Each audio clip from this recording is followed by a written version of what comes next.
Theater presents Charlie Ruggles, John Howard, Marjorie Hartford, and Rod O'Connor.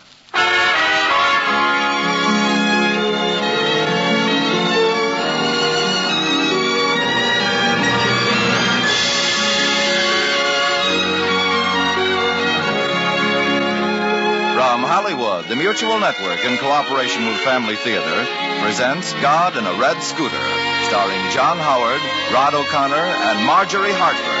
To introduce the drama, here is your host, Charlie Ruggles.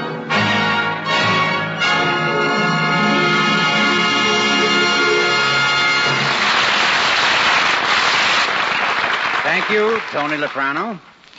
Family Theater's only purpose is to bring to everyone's attention a practice that must become an important part of our lives if we are to win peace for ourselves, peace for our families, and peace for the world. Family Theater urges you to pray together as a family. And now to our drama, God and a Red Scooter, which stars John Howard as Ed, Marjorie Hartford as Jean, and Rod O'Connor as the narrator.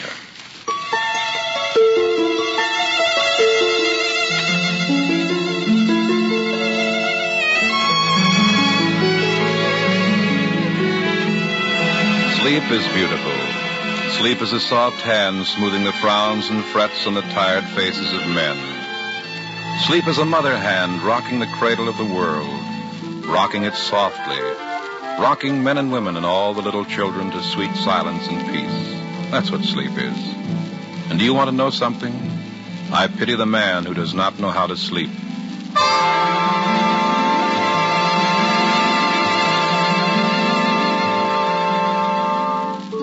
Consider little Eddie. I love children like Eddie. Eddie knows how to sleep. Before he went to bed tonight, he was having a talk all by himself down there in the garden. This is the way he spoke this afternoon as he sat dropping pebbles into a milk bottle. And you know what I said, God? Know what I said to Daddy? I said, God did hear me. That's what I said. And God, remember when I said, please give me a red scooter like Stevie and Tony's got? Remember when I said that? About the scooter? Didn't you hear me, God, huh? Didn't you? Look, God, I got lots of pebbles. A whole million.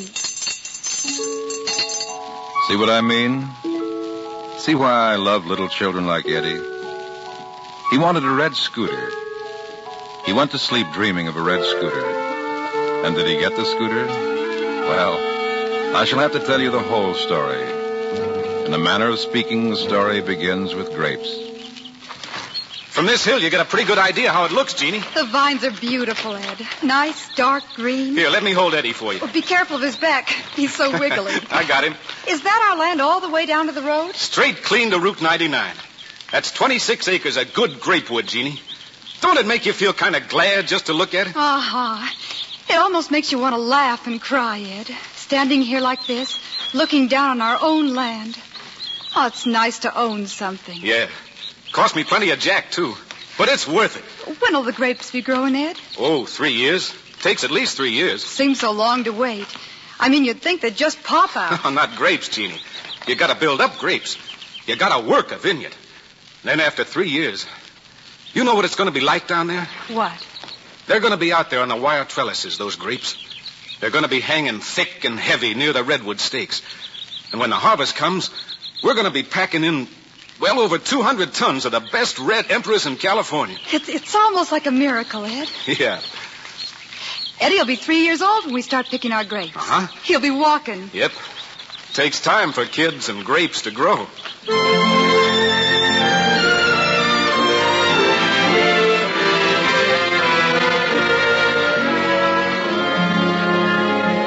These plans, these husband and wife plans, spoken in sunny places, are delightful. Invariably delightful. But I must repeat, I pity the man who does not know how to sleep. Just listen to him. Maybe I made a mistake. It's risky business. It's a gamble putting all your money into grapes. The man is worrying, mind you, at 1 o'clock in the morning. It could be a shrinkage. Could be a bad market, and then... Well, I just can't afford to bump a tough market. Look at him, fidgeting with pencils and papers and doubts. Emperor should sell. Munson said Emperor's was a good grape. but I don't know. Maybe I should have stocked up with muskats or rabies. Well, Norton did all right last year with rabies. All this at 1 o'clock in the morning, when he should be asleep with his wife and babies.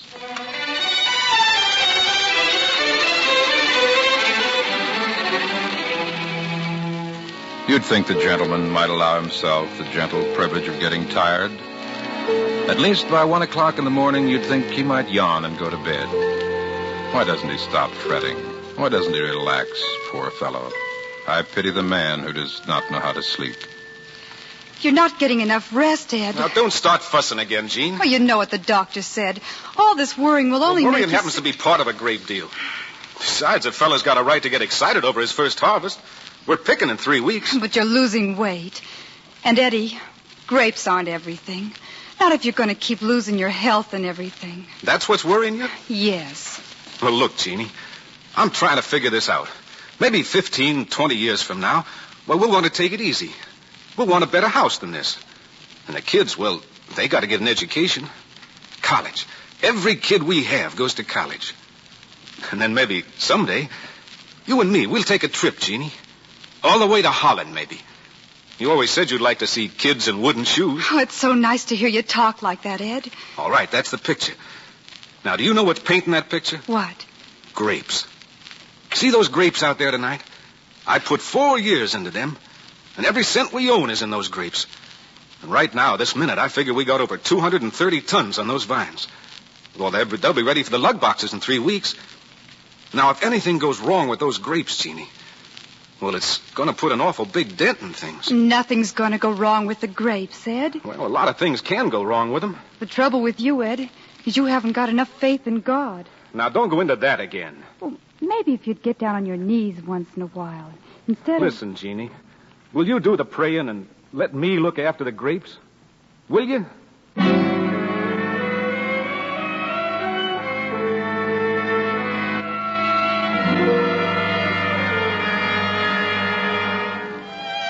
Well, that's the way it is with some people.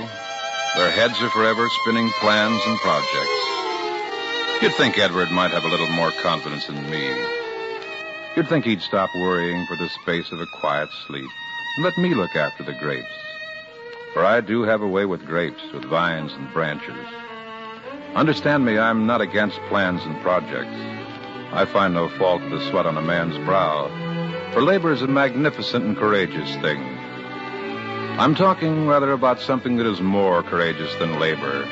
I'm talking about relaxation, about confidence, about trust and faith in me. I like the man who sleeps. I love the man who relaxes and who, like a child, rests easily in the arms of my providence. Not so with Edward. Edward is too full of plans, as if the plans of men were merely the plans of men. Listen to him. Sure, I'm ready to start, Campbell. My grapes can't wait. Where are those pickers you promised me? We're coming up the valley fast as we can, Ed. Now, don't blow your top, man. You got enough pickers for me? All you need, just give me time. Well, how soon do you figure to make it? Oh, we'll be cutting your vines by the 17th. I'll guarantee that. Okay. Only make it fast. Fast as I can.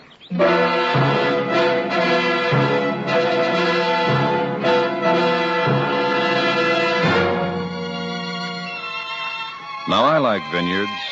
Vineyards and the fruit of the vine, thick clustered grapes, all bursting black and purple in the harvest time. These are among some of the lovelier aspects of my creation. I bear no grudges against vineyards, having regard for the littlest grape. But once in a while, by design, clouds will gather for reasons sufficient to the ultimate purpose of things.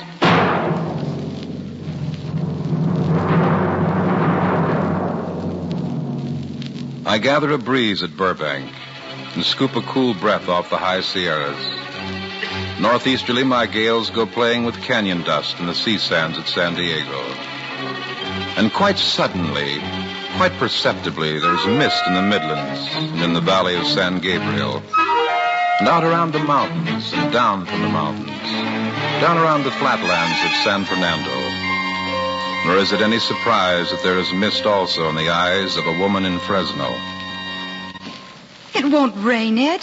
Don't keep staring like that out of the window. You heard what it said on the radio. But that's just mist, Ed. You know how it is with mist. They come and go. It'll be dry tomorrow. The grapes will be dry. Wait and see. Listen. It's only a little flurry of rain. Listen.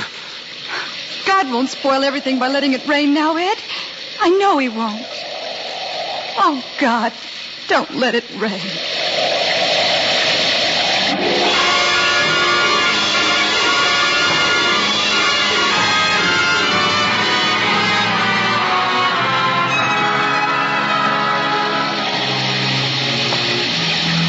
Yeah. God won't let it rain. Oh, Eddie, don't let it hurt you. 3 days. 3 days to harvest. And look at it tonight. You work for years. Prune, cultivate. You put every red cent you own into grapes. And what do you get? Washout. Man ain't supposed to cry. Yeah. Man ain't supposed to cry.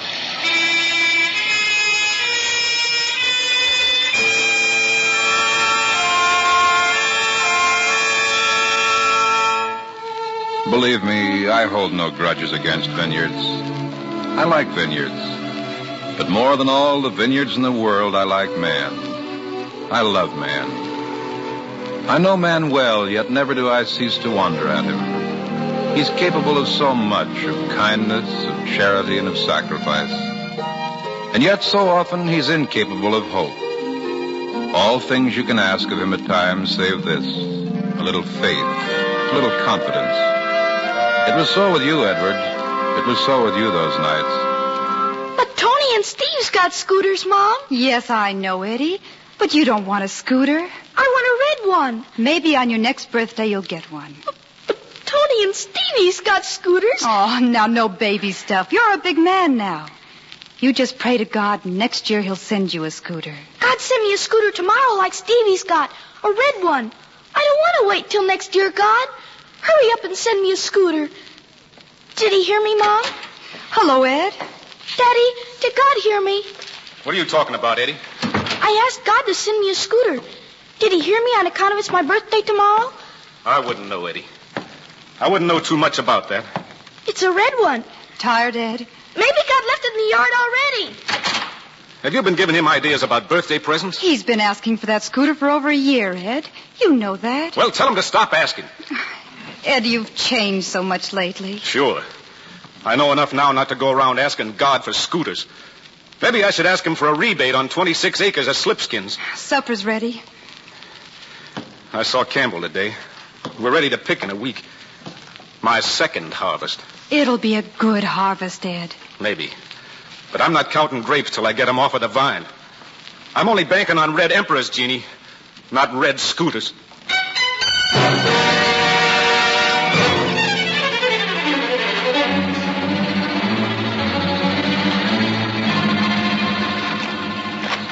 What are you so jittery about, Ed? Heck, man, you're going to do all right. You got a nice crop out there. I had a nice crop last year, too, Campbell. Oh, forget last year. From the look of them vines, Ed, I'm guaranteeing you'll be cutting 300 lugs a day. Okay. I'll be seeing you tomorrow, Campbell. Right. Oh, Ed. Yeah? This is between you and me. Yeah? But have you been noticing your wife lately? Jeannie? Yeah. That kid looks plenty tired out. She's worrying about a lot of things. Oh, there's nothing wrong with Jeannie. You know how women are, Campbell. I don't know, Ed, but if I was you, Listen, Campbell, I understand Jeannie. All I need is one good harvest, and then, well, maybe we'll do a little celebrating. That'll fix her up. Yeah, I suppose. Well, here's to a good harvest. Look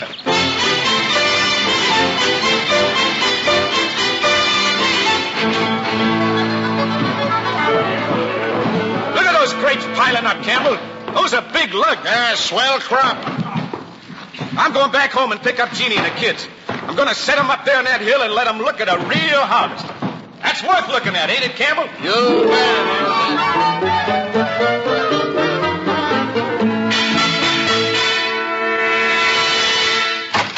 Jeannie?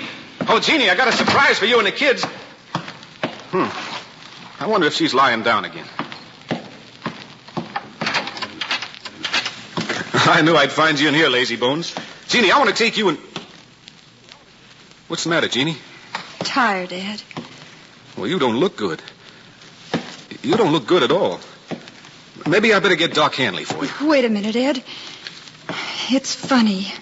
Sometimes I've always had a feeling I'd be lying here like this, talking here like this, telling you sooner or later that... What are you talking about? Ed, I'll be leaving you for a while. Now, look here. You're just run down. Doc Hanley will fix you up in a jiffy. Come here, Ed. Sit down on the bed. Now, look at me. Do I look scared? No. You don't look scared, but you look... All right. Now listen to me. The sheets are in the closet downstairs. The kids' laundry, well, you'd better send it out every week. Mrs. Abel... What are you talking about, Jeannie? Ed, maybe you better start praying for me. Jeannie. Oh, don't leave me alone, Ed. Don't ever leave me alone. Just keep praying for me. And maybe we'll still take that trip someday, you and me. Sure, honey. Ed will go first class, huh? All the way to Holland and see the tulips and the kids with the wooden shoes.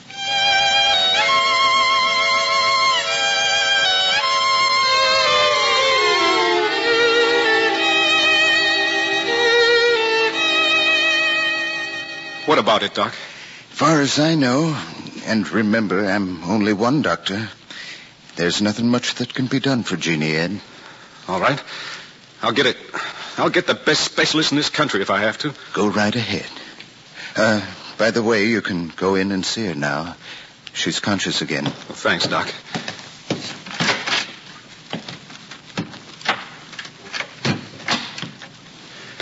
Hello. Jeannie, kid? Hello, Ed. You're looking pretty good, Jeannie. Your face is... You're still beautiful, honey. How are the kids? Oh, good. Listen, Jeannie, I was just talking to Doc Hanley and... I know, Ed. It's all right. Listen, I'm going to get you the best specialist in the country. Ed. Yeah? I asked you to do something for me once. Remember? Okay, Jeannie. You asked me to pray. Look, I'll get down on my knees right now. You really want me to start praying? Not that way, Ed. All right. Now, look, if I have to kidnap a half dozen of the best doctors, I'll do it. You're going to get better, Jeannie. You hear me, honey? You're going to get better. Why, you'll be out of here before you know it.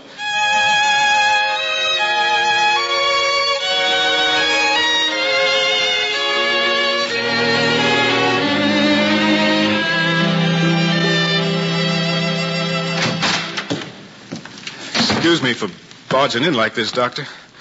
What did you find? We're doing everything possible, sir. You'll have to be patient. Yeah, that's what everybody says. Be patient. Why don't you go home and rest? Get a little sleep. Sleep? Not now. I can't sleep now.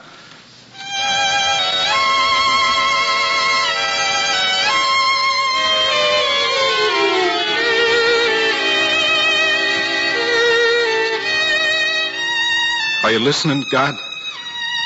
I don't know the words you're supposed to use, but it's from the bottom of my heart.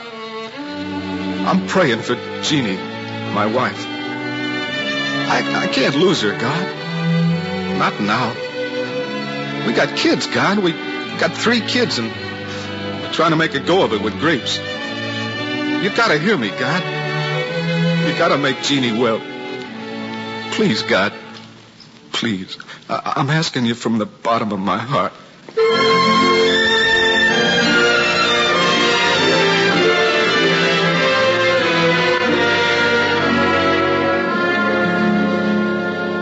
What's her chances now, Doc? Sorry, I think you'd better be prepared for the worst. You mean there's no chance? She's getting weaker. I'm sorry. Yeah, I see. I understand. Okay, Doc.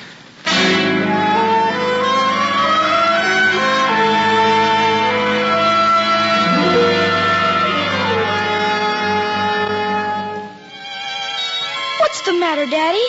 Nothing. Mom's sick, huh? Yeah. Why didn't you ask God to send Mom home, huh?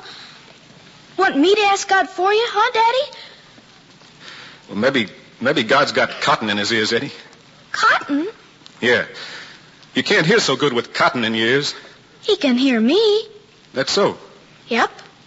Well, once he didn't hear you, Eddie. When? Remember when you asked him for that scooter? Yeah, a red scooter.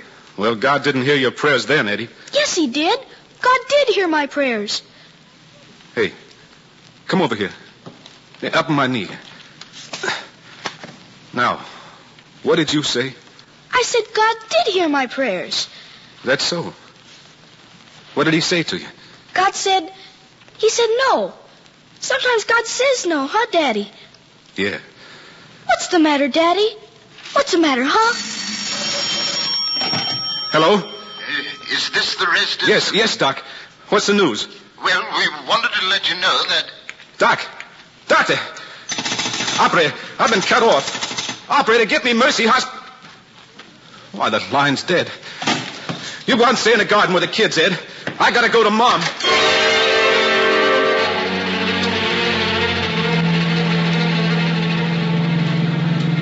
I asked you to do something for me once. Remember? God Almighty. I don't know how to pray to you. I tried, Jean. So help me, I tried. You can't die, Jeannie. Not alone. Not up there in that room alone. You can't die on me, Jeannie. Sometimes God says no, huh, Daddy? All right, God. You got me where you want me. Listen to me. Please, you gotta listen now. Sure, I want it, Jeannie. When you love somebody, you don't want to see him die. You want to have him. God, you want to have him close enough to put your arms around. Okay, maybe I did want to. Maybe I did want you to say yes. Just like I wanted you to say yes to that first harvest. Sometimes God says no, huh, Daddy? All right. Sometimes you say no, too. If that's the way it's going to be, well, all right, you're the boss. I'm admitting it, you're the boss. Only listen to me now. I don't want Jeannie to die all alone, without me. You hear me, God? I can take it. I can take anything. Only don't let it be all alone for Jeannie. I'm asking you, God. Honest to God, I'm asking you.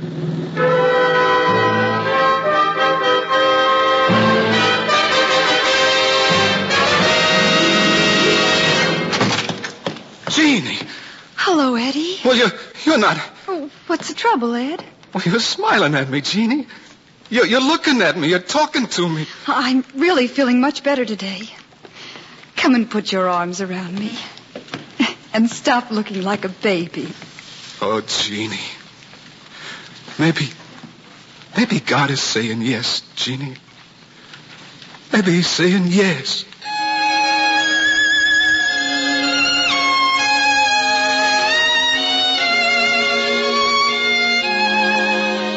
The night tonight is beautiful over California. For the first time in a long time, a tired man sleeps. Resting at last in the shadow of my hand, he sleeps. I might have said no. I have said no to some of my loveliest children, my best beloved. But know this always, Edward, there are times when my refusals are necessary to a plan you cannot understand. The little Eddie, being wiser in his innocence, seems to understand. That storm upon your vineyard, that storm that brought your curse, was a blessing to 1,000 other Edwards in pasture lands parched by the drought 600 miles to the north. So tragedy, the tragedy of today, is but the pruning and the preparation of a lovelier tomorrow. Yes, there are times I've said no. As many fathers have said no to their dearest, their best beloved children. But tonight, Edward, I've said yes.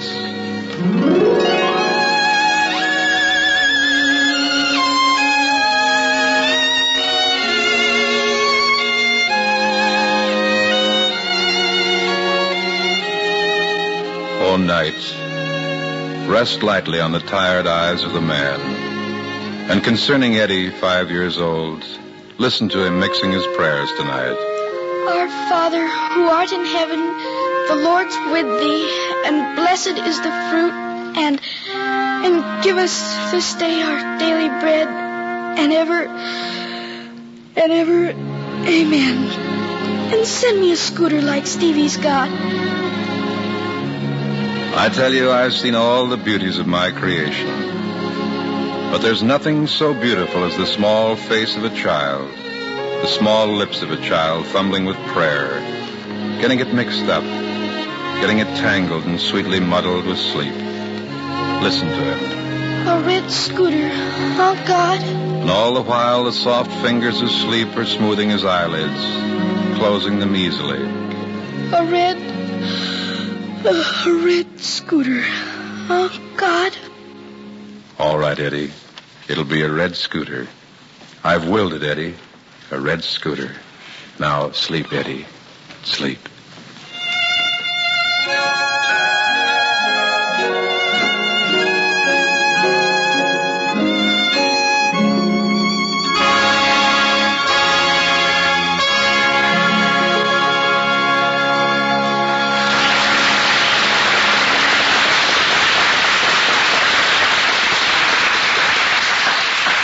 This is Charlie Ruggles again.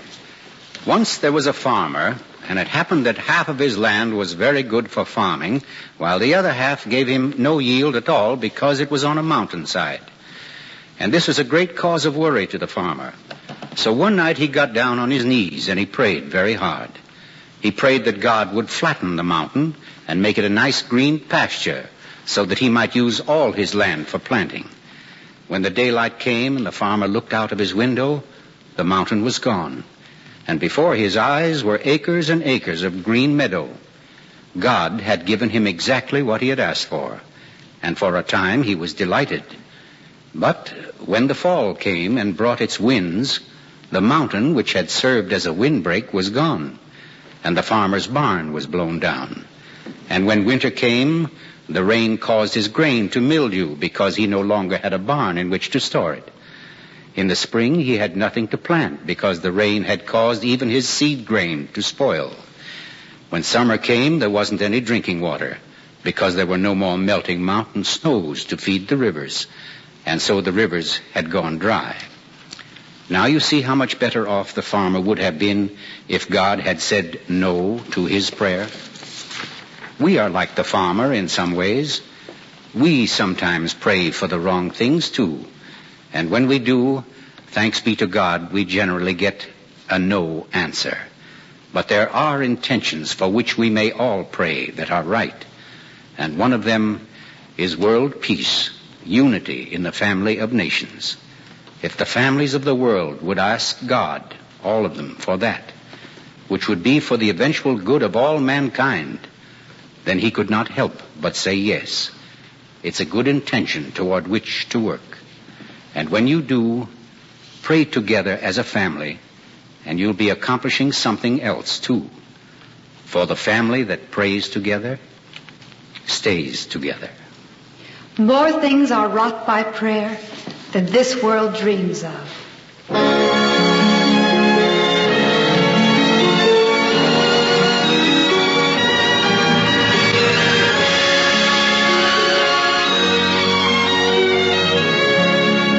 From Hollywood, Family Theater has brought you John Howard, Marjorie Hartford, and Rod O'Connor in God in a Red Scooter. Charlie Ruggles was your host. Others in our cast were David Duvall, Cliff Clark, Stan Waxman, and Baden Powell.